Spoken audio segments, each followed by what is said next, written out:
మరొకసారి ప్రభువైన యేసుక్రీస్తు నామములో అందరూ కూడా వందనాలు తెలియజేసుకుంటున్నాం. Praise Lord. మొదటి సమూయేలు 30వ అధ్యాయం 23వ వచనం చదవండి బిగ్గరగా ఎవరైనా. అందుకు దావీదు వారితో ఇట్లనెను, నా సహోదరులారా, యెహోవా మనలను కాపాడి మన మీదికి వచ్చిన ఈ దండును మనకు అప్పగించి మనకు దయచేసిన దాని విషయంలో మీరు ఎలాగున చేయకూడదు.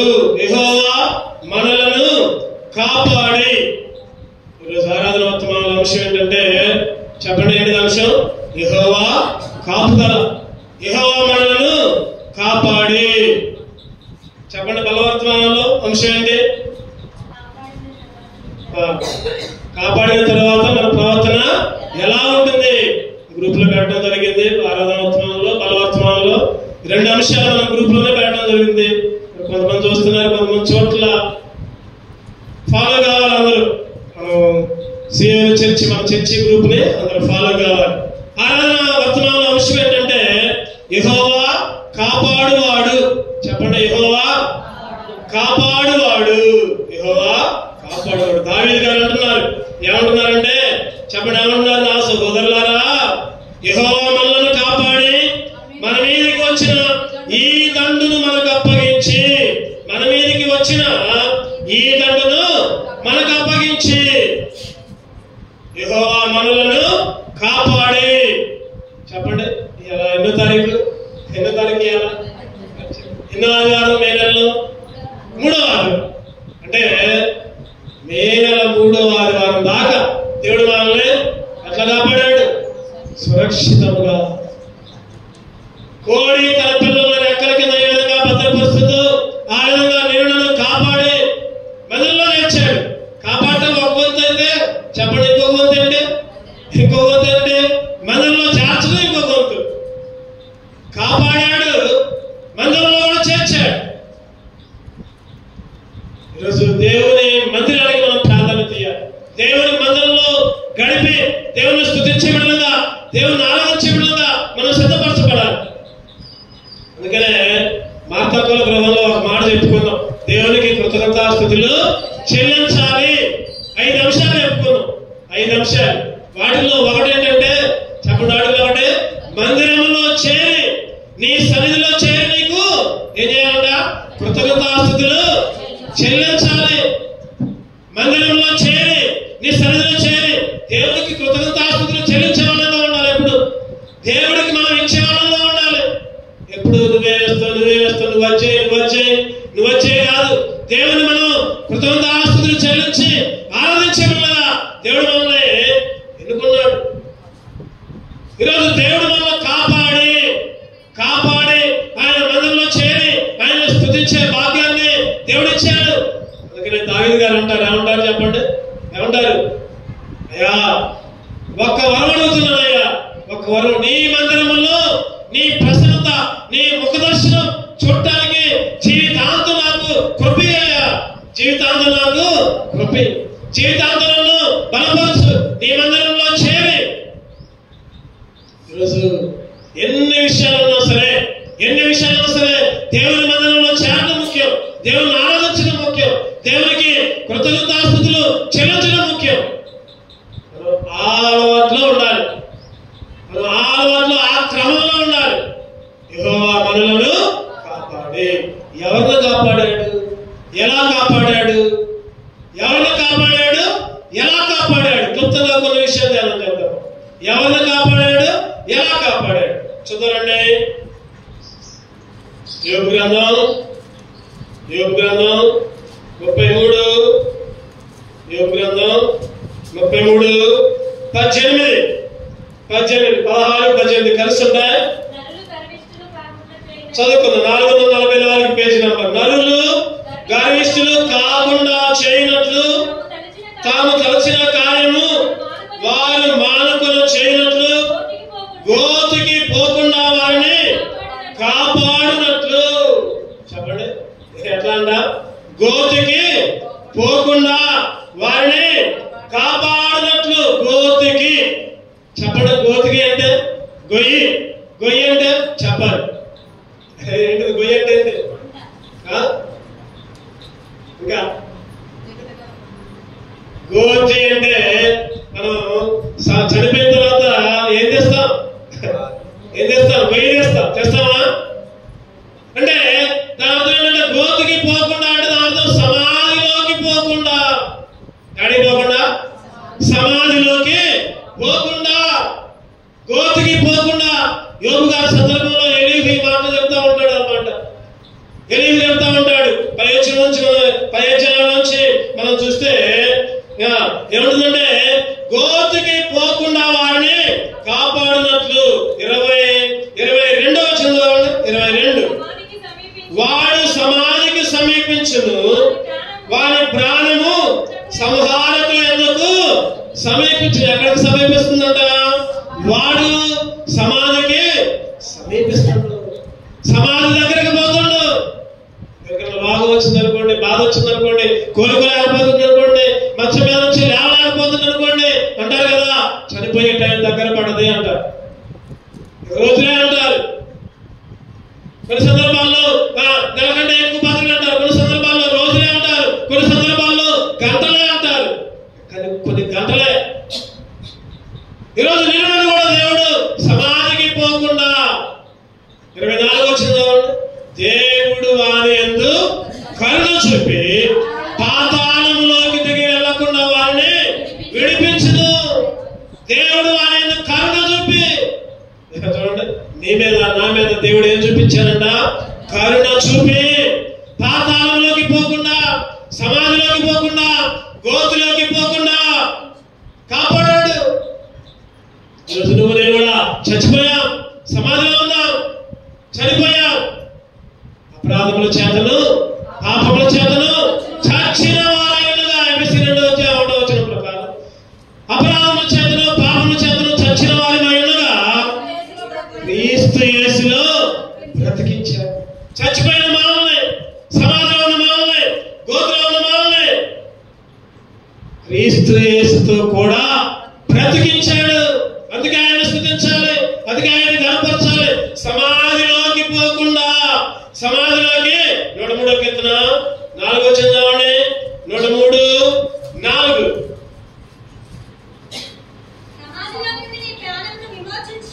సమాధిలో నుండి నీ ప్రాణమును విమోచించి ఉన్నాడు, కరుణా కటాక్షములను నీకు కిరీటముగా ఉంచుచున్నాడు. చెప్పండి, సమాధిలో నుంచి. ఎక్కడి నుంచి అంట? సమాధిలో నుంచి నీ ప్రాణమును ఏం చేస్తున్నాడు? విమోచించాడు. సమాధిలో నుంచి నీ ప్రాణాన్ని విమోచించాడు, గోతులోకి పోకుండా కాపాడాడు. అందుకనే 124 మనకు వచ్చిన చెప్పండి, ఎవరు చూడకుండా చెప్పండి మాట. 121 కీర్తన 4వ వచనం చూడకుండా చెప్తారా? ఇశ్రాయేలును కాపాడువాడు కునుకడు నిద్రవాడు. వచ్చినవాడైతే వచ్చిన చెప్పాలి. ఏ ఛానల్ ఉందంట అటువంటి వచనాలు కొన్ని ఉంటాయి, గుర్తుపెట్టుకోవాలి, కడదపట్టాలి. 124 ఇశ్రాయేలును కాపాడువాడు కునుకడు నిద్రవాడు. సమాధిలో నుంచి మన ఆత్మనే. రోమీయులకు రాసిన పత్రిక 8వ అధ్యాయం 10వ వచనం. రోమీయులకు రాసిన పత్రిక 8:10 క్రీస్తు మీలో మీ శరీరము పాప విషయమై మృతమైనది, కానీ మీ ఆత్మ నీతి విషయమై జీవము కలిగింది. మీ ఆత్మ అంట శరీరమేమో పాప విషయమై మృతమైనది, కానీ మీ ఆత్మ నీతి విషయమై జీవము కలిగినది. గొప్ప దేవుడు. మీ ఆత్మ శరీరాన్ని చంపుతాడు కానీ ఆత్మని. ఈరోజు మనం సమాధిలోకి పోకుండా, అంటే సమాధిలోకి శరీరం పోతేమో కానీ ఆత్మ తాను దయచేసిన దేవుని ఎందుకు వెళ్ళదు. ఈరోజు నిన్ను కాపాడుతూ ఉంటున్నాడు, గోత్రంలోకి పోకుండా. యెషయా 38 చదవండి. 17వ వచనం. యెషయా గ్రంథం నాకు నెమ్మది కలుగుటకు కారణమాయెను. 38:17 మిక్కటమైన ఆయాసం నాకు నెమ్మది కలుగుటకు కారణమాయెను. నీ ప్రేమ చేత నా ప్రాణమును నాశనమైన గోతు నుండి విడిపించితివి. చూడండి, ఏ గోతంట? నాశనమనే గోతు, సమాధానమే గోతే దేవుడు విడిపించాడు, కాపాడాడు. రకంగా చెప్పాలంటే ఎవరిని కాపాడాడు? యోబు గారిని కాపాడాడు. ఎక్కడి నుంచి కాపాడాడు? సమాధి నుంచి, గోతు నుంచే. ఈ గుర్తు పెట్టుకోవాలి, ఎవరిని కాపాడాడు, ఎలా కాపాడాడు? యోబు గారిని కాపాడాడు, సమాధిలో నుంచి తప్పించాడు. యోబు గారినే కాదు, ఈరోజు నిన్ను నన్ను కూడా కాపాడాడు, సమాధి నుంచి తప్పించాడు, నాశనమైన గోతు నుంచి తప్పించాడు. అందుకే దేవుణ్ణి ఆరాధించాలి. మొదటగా ఒకటిది, ప్రభువా సమాధి నుంచి నన్ను కాపాడు, నాశనమైన గోతు నుంచి నన్ను కాపాడాడు. ఆ రోజు యోబు గారిని కాపాడినట్లు కృప చూపించాను, ఆయన కరుణ చూపించావు. యోబు గ్రంథం 10వ అధ్యాయం 12వ వచనం రండి చూద్దాం. యోబు గ్రంథం 10:12 జీవము అనుగ్రహించిన ఆయన కృప చూపితివి, నీ సంరక్షణ చేత నా ఆత్మను కాపాడితివి. నీ సంరక్షణ చేత కృప చూపి, కరుణ చూపి, గోతు నుంచి, సమాధి నుంచి రకరకాల విషయాలు దేవుడు కాపాడాడు. అందుకే దేవుని ఆరాధించారు. రెండోదిగా చూద్దామండి. రెండోదిగా ఎక్కడి నుంచి కాపాడాడు, ఎవరిని కాపాడాడు? యెహోషువ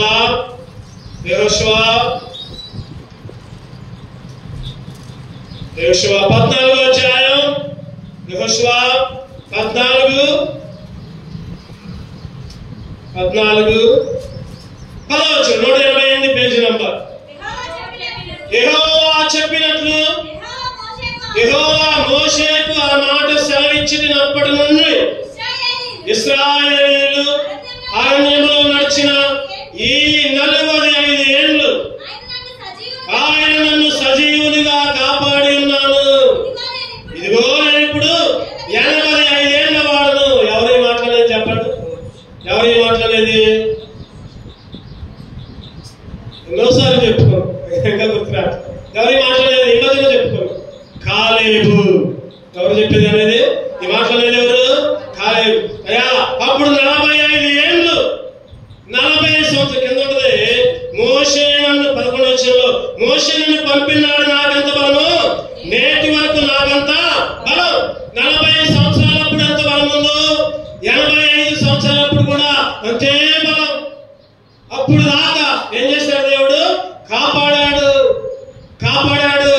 ఇశ్రాయేలీయులు అరణ్యంలో నడిచిన ఈ 45 సంవత్సరాలు అంటే ఎక్కడి నుంచి కాపాడంటే అరణ్యంలో నుంచి కాపాడాడు. ఎవరిని కాపాడంటే కాలేబు గారిని కాపాడాడు. చెప్పండి, ఒకటో ఎవరిని కాపాడాడు? ఒకటో చెప్పల్లో యోబు గారిని కాపాడాడు. ఎక్కడి నుంచి? సమాధి నుంచి కాపాడు. రెండవది కాలేబు గారిని కాపాడాడు. ఎక్కడి నుంచి? అరణ్యములో నుంచి. ఎక్కడి నుంచి అంటే అరణ్యములో నుంచి. అరణ్యములో నడుస్తున్నప్పుడు ఎన్నో అద్భుత కార్యాలు, ఎన్నో ఆశ్చర్య కార్యాలు. పగటిలో ఏముంది వచ్చిందంట? పగటిలో ఏమొచ్చింది? మేఘస్తంభం. రాత్రిలో పగటిలో మేఘ స్తంభముగా, రాత్రిలో అగ్ని స్తంభముగా. పగటిలో మేఘ స్తంభముగా, రాత్రిలో అగ్ని స్తంభముగా. ఈరోజు పగటిలో, రాత్రిలో. ఇంకా కీర్తన 91 కీర్తనలు ఎన్నో భాగాలు ఉంటాయి. పక్కనంట, కుడి పక్కంట, ఎడం పక్కంట, ముందంట, వెనుకంట. ఏ తెగులు నీ గుడారాన్ని సమీపించదు. పక్కలో 1000 మంది పడ్డా, కుడి పక్కన 10,000 మంది పడ్డా ఏ అపాయము నీ అందుకే రాదు. ఇశ్రాయేలీయుల్ని అరణ్యంలో నుంచి కాపాడాడు. కాలేబు గారిని అరణ్యంలో నుంచి కాపాడు. ఎట్లా కాపాడాడు? కంటి పాపలాగా. చూద్దామన్నమాట. ద్వితీయోపదేశకాండం 32,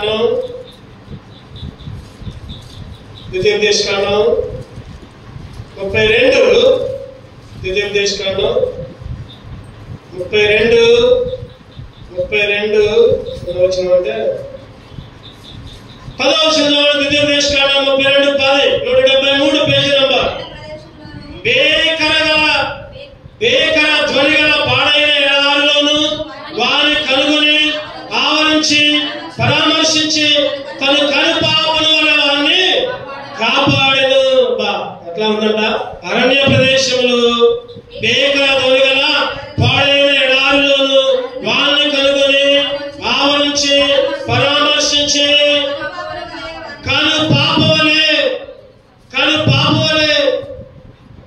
ఆశ్చర్యకరం. చూడండి, కన్ను పుట్టుకి కనుపాప ఏ విధంగా కాపుదల ఉంటుందో. ఎవరైనా కంటి మీద పొడుతాం అనుకుంటే వెంటనే మనకు తెలియకుండా కనుపాప ఏం చేసింది చెప్పండి, మూసుకుంటుంది. ఆ కంటి పాప కంటి లోపల గుడ్డుకి దెబ్బ తగలకుండా కాపాడుతుంది. కనుపాపలాగా భేకర ధ్వనిగల పాడైన ఎడారిలో అరణ్య ప్రదేశంలో దేవుడు నన్ను కనుగొంటున్నాడు. కనుగొని కనుపాపలాగా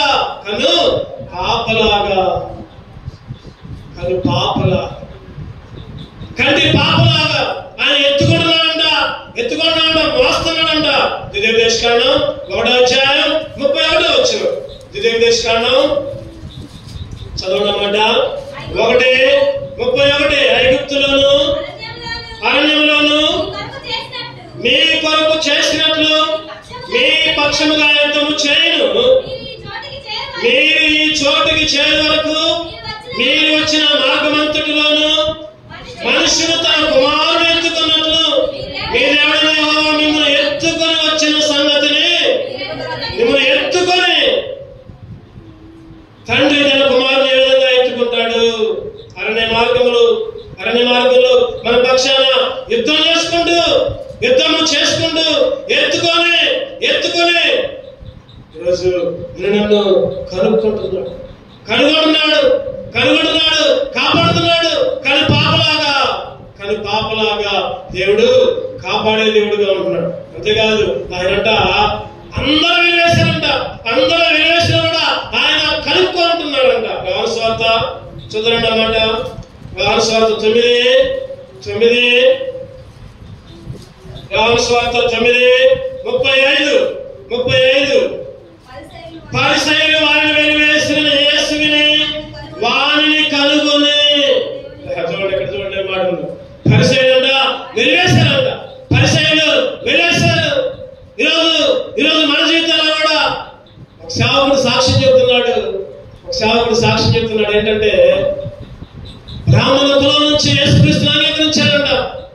బ్రాహ్మణ కులం నుంచి యేసుక్రీస్తుని అంగీకరిస్తే అందరూ తల్లి, తండ్రి, అత్త, మామ, భార్య, పిల్లలు కూడా అందరూ కూడా అసలు మాట్లాడలేదు. ఏదేమో విని మాటలు విని దేవుని మాటలు విని కరపత్రం చదివి రక్షణ పొంది మారు మనసు పొంది బాప్తిసం తీసుకున్నాడు.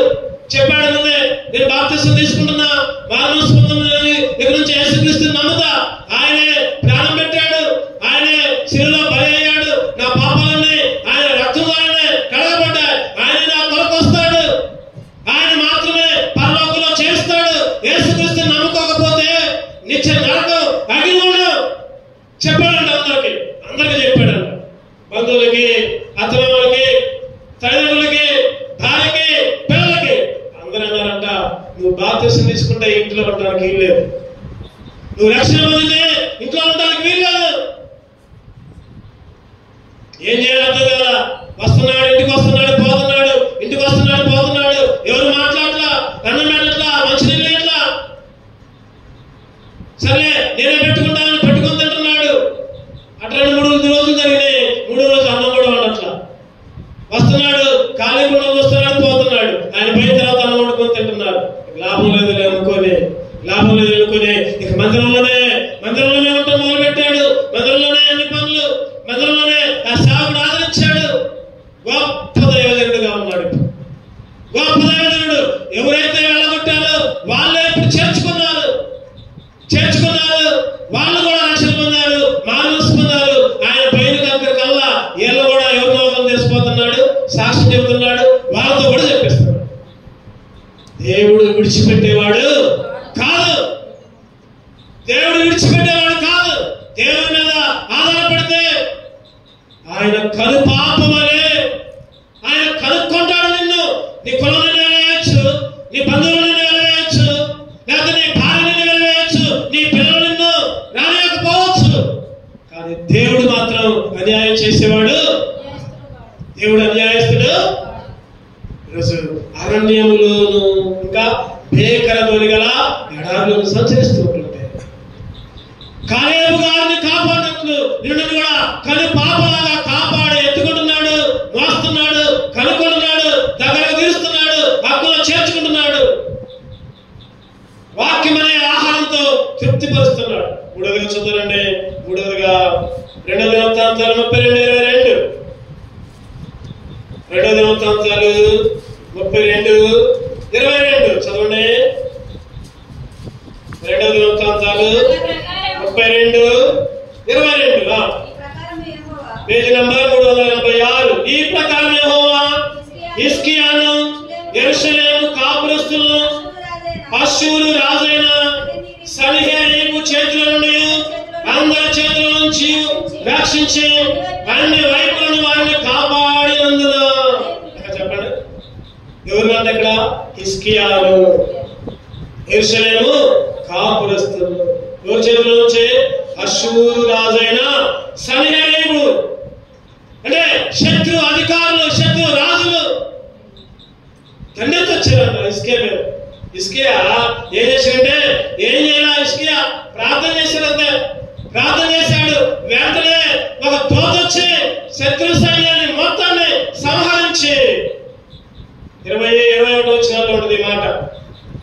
ఒక దూత, దేవుని దూత ఒక దూతను పంపితే ఆ దూత అష్షూరు రాజు దండులోని పరాక్రమశాలందరినీ అధికారుల్ని నాశనం చేసింది. హిజ్కియాను కాపాడు. ఎవరి చేతుల నుంచి అంటే శత్రు రాజుల చేతుల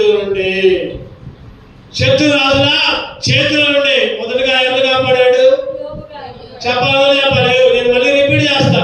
యోబు గారిని కాపాడాడు. ఎట్లా? సమాజం నుంచి కాపాడాడు. Very good. రెండవదిగా కాలేబు గారిని కాపాడాడు. ఎట్లా? అరణ్యంలో నుండి కాపాడాడు. కానీ పాపలాగా కాపాడాడు. ఎత్తుకొని కనుక్కొని మోసుకుంటూ. మూడవదిగా ఎవరిని కాపాడాడు? ఎవరు కాపాడాడు? హిజ్కియాను కాపాడాడు. ఎట్లా? ఎవరి చేతిలో నుంచి? అష్షూరు రాజు అంటే నా తలంపు ఏంటంటే శత్రువుల చేతిలో నుంచి. ఈరోజు నిన్ను కూడా అంతే గోతులోకి పోకుండా కాపాడాడు, సమాధిలోకి పోకుండా కాపాడాడు.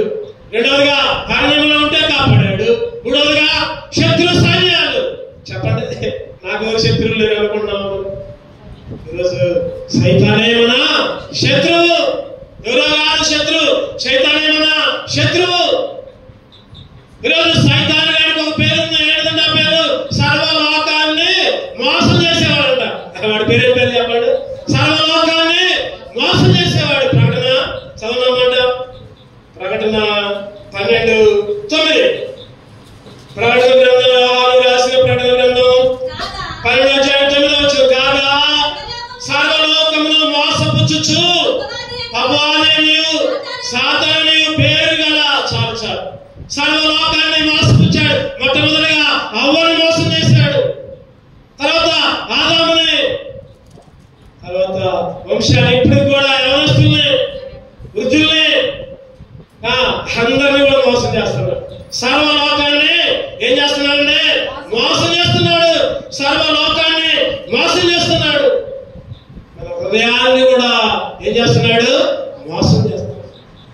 మన హృదయాన్ని మన హృదయమే మనకు శత్రువుగా మారుతుంది. శత్రువులు ఎక్కడా లేరు. ఒక సామెత ఉంటుంది. ఏంటో సామెత? ఇంటిదామనంట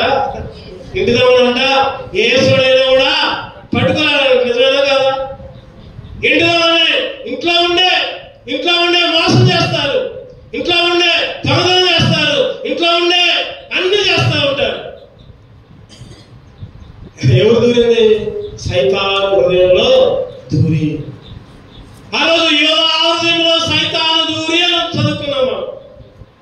ఈరోజు నీ నా హృదయంలో శత్రువు దూరి ఎన్నో దేవునికి విరుద్ధమైన కార్యాలు చేస్తూ ఉండే, సర్వలోకాన్ని మోసపుస్తూ ఉంటుండే శత్రువులాగా ఈరోజు మన కాళ్ళే, మన చేతులే, మన నోరే, మన కళ్ళే, మన ఆలోచనలే మనకు శత్రువులాగా ఉన్నాయి. ఈరోజు సైతాను గాడు ఏం చేస్తున్నాడంటే శత్రువులాగా మన మీద దండెత్తుతూ ఉంటుంటే, శత్రువులాగా మన మీద దండెత్తూ ఉంటుంటే ఆ సైతాను నుంచి విడిపించి కాపాడు. సన్హెరీబు, అశ్షూరీయులు, దండు, పరాక్రమశాలులు ఒక్క దూత మొత్తాన్ని సంహరించాడు. దేవుడు కూడా తన శత్రువులందరినీ కూడా నాశనం చేశాడు. నా శత్రువులు నన్ను చోటినాను, నరకపు పాశము గరికట్టినాను. నా శత్రువులు నన్ను చోటినాను, నరకపు పాశము గరికట్టినాను. వరదవలె భక్తిహీనులు పోలిన, వరదవలె భక్తిహీనులు పోలిన, విడువక నన్ను ఎడబాయకు దేవా, విడువక నన్ను ఎడబాయకు దేవా. యెహోవా నా బలమా, యథార్థమైనది. శత్రువులందరూ చుట్టొచ్చిన వరదలాగా ముంచుకొని వచ్చిన, నాలుగు పక్కల దండొచ్చిన ఏం చేస్తున్నాడు చెప్పండి? ఇశ్రాయేలు కాపాడేవాడు ఉడుకడు ఎత్తరకుడు హిజ్కియా గారిని సైతాను శక్తుల నుంచి కాచి కాపాడు. నాలుగోదిగా చదవాలండి. నాలుగోదిగా శత్రు సైన్యం నుంచి కాపాడు. నాలుగోదిగా హోషేయ గ్రంథం 12వ అధ్యాయం 13వ వచనం. హోషేయ గ్రంథం 12, 13, 750 పేజీ నంబర్ 750. ఒక ప్రవక్త ద్వారా యెహోవా ఇశ్రాయేలుని ఐగుప్తు దేశం నుంచి రప్పించును, ప్రవక్త ద్వారా వారిని కాపాడును. చెప్పండి, ఎవరా ప్రవక్త? చెప్పాలి, ఎవరా ప్రవక్త? చెప్పండి, ఏదో పేరు చెప్పండి గట్టిగా. మోషే. ఒక ప్రవక్త ద్వారా, అక్కడ చక్కగా రాయబడింది, ఒక ప్రవక్త ద్వారా యెహోవా ఇశ్రాయేలుని ఐగుప్తు దేశం నుంచి రప్పించును, ప్రవక్త ద్వారా వారిని కాపాడును. ప్రవక్త ద్వారా వారిని ఇశ్రాయేలుకి ఫరోకి మధ్యవర్తిగా మోషే ప్రవక్త వచ్చాడు. ఫరోను ఇశ్రాయేలును పంపిట్లా, మోషేని దేవుడు పంపాడు. ఒక మధ్యవర్తిగా వచ్చాడు మోషే. మధ్యవర్తిగా వచ్చి వీళ్ళకి రాజుకి మధ్య రాయబారు ఇక వాళ్ళు పంపి, లేకపోతే ఈ తెగులు ఆ తెగులు 10 రకాల తెగుళ్ళు, 10 రకాల తెగులు. ఎన్ని తెగులు వచ్చినా కూడా పరవరదయం మరలా కట్టిన చివరికి ఉండబట్ల తెసుకో ఇశ్రాయేలుని పెట్టి చాకి నుంచి కాపాడాడు. నాలుగోదిగా ఎవరిని కాపాడంటే ఇశ్రాయేలుని కాపాడాడు. ఫరో చేతుల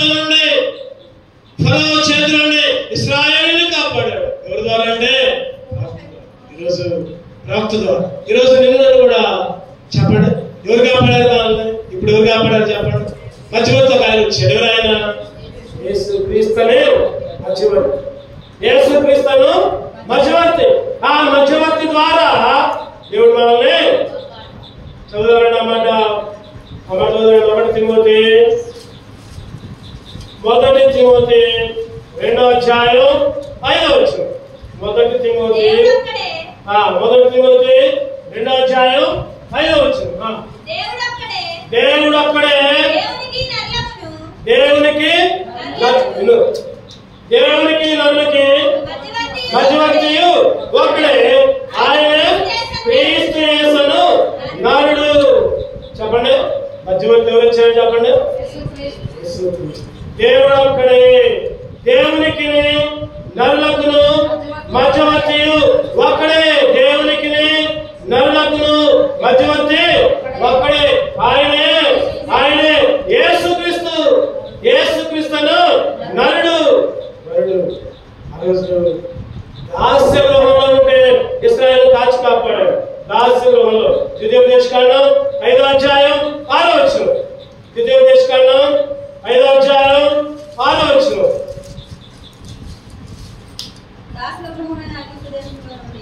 దాసుల గృహమైన ఐగుప్తు దేశంలో నుండి నిన్ను రప్పించిన నీ దేవుడైన యెహోవాను నేనే. అక్కడే మాట, నేను తప్ప వేరొక దేవుడు నీకు. దాసుల గృహమైన దాస్య గృహం. ఈరోజు నువ్వు నేను కూడా దాస్య గృహంలో ఉన్నాం, సైతాను గృహంలో ఉన్నాం, సైతాను చెరలో ఉన్నాం. అటువంటి సందర్భంలో దేవుడు ఐగుప్తులో నుండి ఇశ్రాయేలుని ఏ విధంగా కాచి కాపాడాడు, ఆ విధంగా దాస్య గృహం నుంచి, సైతాను చేతిలో నుంచి నిన్ను కూడా కాపాడాడు. అందుకే దేవుణ్ణి స్తుతించుకోవాలి, అందుకే దేవుణ్ణి ఆరాధించుకోవాలి. మధ్యవర్తిగా వచ్చి ఎట్లా అంట చెప్పండి, ఎట్లా మధ్యవర్తిగా వచ్చి ఆయన కాపాడాడు. ఒకటోది ఎవరిని కాపాడాడు? యోబు గారిని కాపాడాడు. ఎట్లా కాపాడాడు? సమాధిలో నుంచి, గోతిలో నుంచి. రెండవది కాలేబు గారిని కాపాడాడు. ఎట్లా? అరణ్యంలో నుంచి. మూడవది హిజ్కియా గారిని కాపాడాడు. ఎట్లా? శత్రువుల చేతిలో నుంచి. నాలుగవది ఇశ్రాయేలుని కాపాడాడు. అక్కడి నుంచి ఐగుప్తులో నుంచి, ఫరో చేతిలో నుంచి. చివరిగా ఇంకొక విషయాలు చూద్దాము. 2వ పేతురు 2వ అధ్యాయం 5వ వచనం. 2వ పేతురు 2వ అధ్యాయం 5వ వచనం. మరియు ఆయన పూర్వకాలమందున్న లోకమును విడిచిపెట్టుగా భక్తిహీనుల సమూహం మీదకి జల ప్రళయము రప్పించినప్పుడు నీతిని ప్రకటించిన నోవాహును మరి 7గురిని కాపాడాడు. యెహోవా మనలను కాపాడు. యెహోవా కాపాడే దేవుడు. మన అంశం నోవాహుని కాపాడాడు. నోవాహుని మరి 7గురిని. అంటే నోవాహు కుటుంబాన్ని, నోవాహు కుటుంబం, నోవాహు భార్య, పిల్లలు, తర్వాత కొడుకులు, కోడలు. నోవాహు కుటుంబాన్ని నోవాహు ఎక్కడి నుంచి కాపాడాడు? చెప్పండి, ఎక్కడి నుంచి కాపాడాడు? జల ప్రళయం నుంచి. ఎక్కడి నుంచి కాపాడాడు? జల ప్రళయం నుంచి. జల ప్రళయాన్ని రప్పించినప్పుడు అందరు కొడుకులు పోయారు కానీ నోవాహు కుటుంబం రక్షింపబడింది. వాళ్ళలో చేరింది రక్షణ పొందిన కుటుంబంగా. వాళ్ళలో నుంచి ఇంకో మాట చెప్పాలంటే రెండవ మరణం నుంచి. చెప్పండి, ఎక్కడి నుంచి కాపాడంటే రెండవ. ఎవరి పేరైనను జీవ గ్రంథమందు రాయబడకపోతే వాడు అగ్నిగుండంలో పడవేయబడును. అది రెండవ మరణం. ఈరోజు నిన్ను కూడా రెండవ మరణం నుంచి, జల ప్రళయం నుంచి, అగ్ని గుండం నుంచి, నరకం నుంచి. ఆ రోజు నోవాహు గారినైతే జల ప్రళయం నుంచి కాపాడము కానీ ఈరోజు నిన్ను కూడా నరకం నుంచి కాపాడాడు, అగ్ని గుండం నుంచి కాపాడాడు. అందుకే దేవుణ్ణి స్తుతించాలి, అందుకే దేవుణ్ణి ఆరాధించాలి. కాపాడే దేవుడు. ఎవరైతే యేసుక్రీస్తుని అంగీకరిస్తారో, ఎవరైతే ఆయన మాట వింటారో, చెప్పండి, మరణంలో నుంచి అంట జయములోనికి. చదవండి అన్నమాట. యోహాను సువార్త 5వ అధ్యాయం, యోహాను సువార్త 5:24. యోహాను సువార్త 5:24. నా మాట విని నన్ను పంపిన వాడైన విశ్వాసం ఉంచువాడు నిత్య జీవము గలవాడు. వాడు తీర్పులోనికి రాక మరణములో నుండి జీవములోనికి దాటి ఉన్నాడు. మరణములో తీర్పులోనికి రాక అంటే తీర్పు నుండి కాపాడాడు. జలప్రలయం నుంచి, రెండవ మరణం నుంచి, నరకం నుంచి, అగ్నిగుండం నుంచి, తీర్పు నుంచి జీవములోనికి. ఎక్కడంట? జీవములోనికి. ఆయన మాట వినే పెడదాముగా. ఇంకా చాలా మంది ఉన్నారు ఆయన మాట వినకుండా, ఇంకా ఆయన మాటకు లోబడకుండా, ఇంకా ఆయన మాట వినకుండా, రక్షణ లేకుండా, బాప్తిసం తీసుకోకుండా. దేవుడు తెలుసు, మందిరం తెలుసు, క్రమం తెలుసు, అన్ని తెలుసు, అయినా కానీ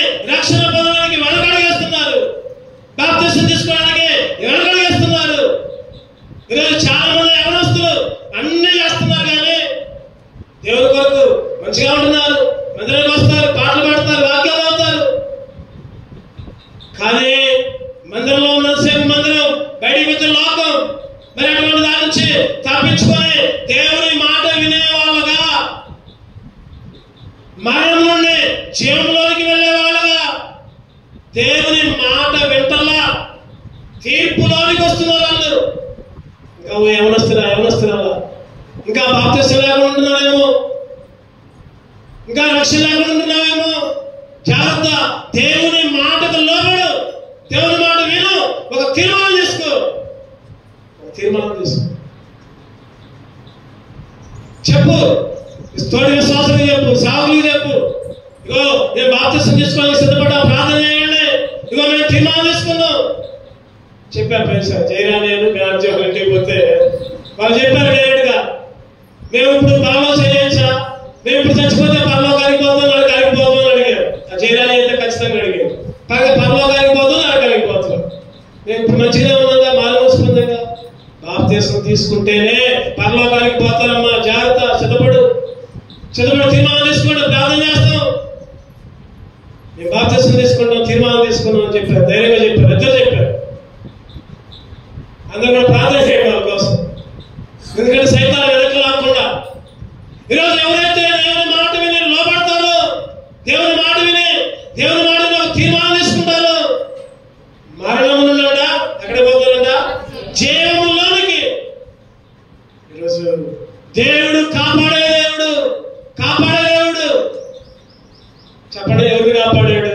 యోబు గారిని కాపాడాడు, సమాధిలోకి పోకుండా కాపాడాడు. రెండవది కాలేబు గారిని కాపాడాడు, అరణ్య ప్రదేశంలో కాపాడాడు. మూడవది హిజ్కియా గారిని కాపాడాడు, శత్రువుల చేతుల నుంచి కాపాడాడు. నాలుగవది ఇశ్రాయేలును కాపాడాడు, దాస్యంలో నుంచి, ఐగుప్తు చెర నుంచి కాపాడాడు. ఐదవదిగా నోవహు గారిని కాపాడాడు, జలప్రళయం నుంచి, రెండవ మరణం నుంచి, అగ్నిగుండం నుంచి, నరకం నుంచి. చిన్న ఉదాహరణ చెప్పి నేను ముగిస్తాను. 2 చేపలు అంట, 2 చేపలు చెరువులో ఉన్నాయంట. 2 చేపలు చెరువులో ఉన్నాయంట. ఆడ చేప, మగ చేప, ఆ ఇద్దరు భార్యాభర్తలు అంట. ఆ ఆడ చేప దేవుని స్తుతిస్తా ఉంటాడు, దేవుని కనపరుస్తూ ఉంటాడు, దేవునికి స్తోత్రాలు చెప్తూ ఉంటాడు. ఎట్లా చెప్పింది అని అడగమాట కథ అయితే. ఈ మగ చేప అయితే అస్సలు పట్టించుకోవాలంట, దేవుని స్తుతిస్తాడంట, దేవుని మందిరంలోకి రాదంట, దేవుని కనపరుస్తాడు. ఆడ చేప అంటుందంట, ఎందుకు ఇంకా అట్లా, దేవుని నమ్ముకో. మగ చేప నువ్వేనా అని చెప్పింది నా ఇష్టం. నిజంగా ఇప్పుడు ఉన్న పరిస్థితి కూడా అంతే ఉంది. చెప్పండి, స్త్రీలు దేవునికి మందిరంలోకి ఎక్కువ వస్తారు, పురుషులు ఎక్కువగా కాదు. లక్షల మందులు. ఆ ఆడ చేప మగ చేప ఆ విధంగా ఉంటే ఎండిపోయిందంట, చెరగడిపోతుందంట. బెస్తవాళ్ళు వస్తున్నారంట, వాళ్ళు వేస్తున్నారంట, తప్పించుకుంటున్నా. చివరి దశలోకి వచ్చింది. ఇక లాభంలో ఈసారి ఖచ్చితంగా దొరికేటట్టు. మగ చేప వచ్చిందంట, అప్పుడు వచ్చిందంట.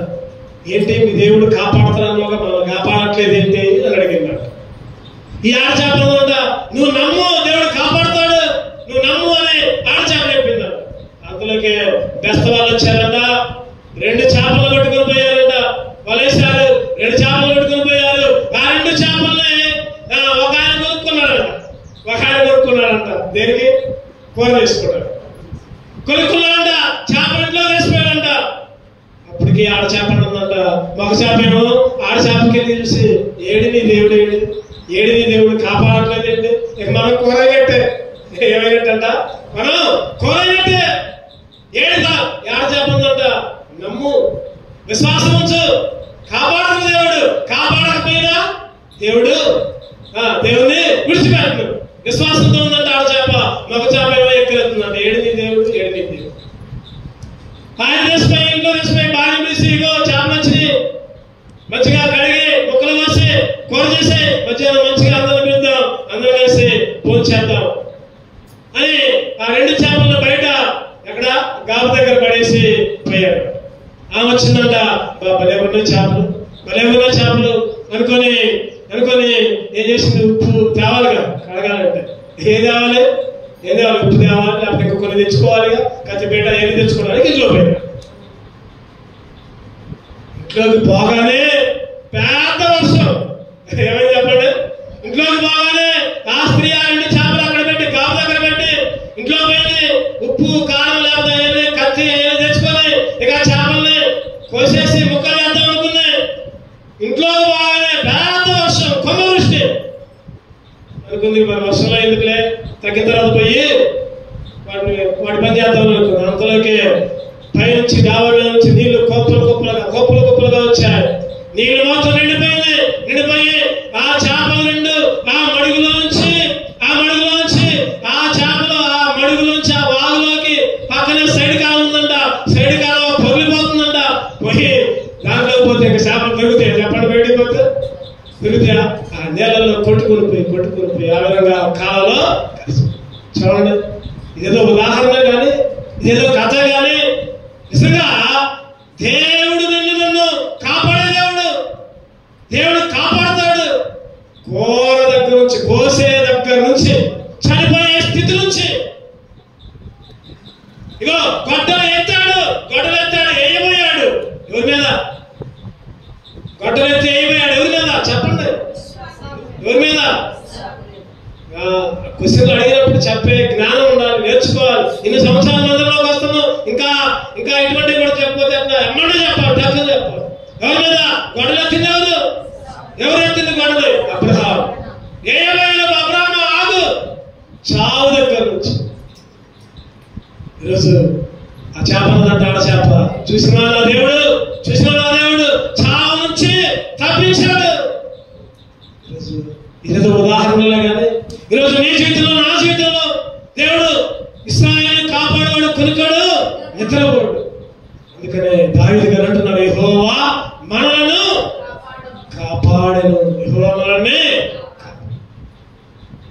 ఇటువంటి 5 అంతల ఆశీర్వాదంతో మనం దేవుని ఆరాధించి దేవుని గణపడతాం. రెండే నిలబడి పాడబడుకుందాం, దేవుని స్తుతించుకుందాం. దేవుడు ఇచ్చిన భావాన్ని దీవించునుగాక.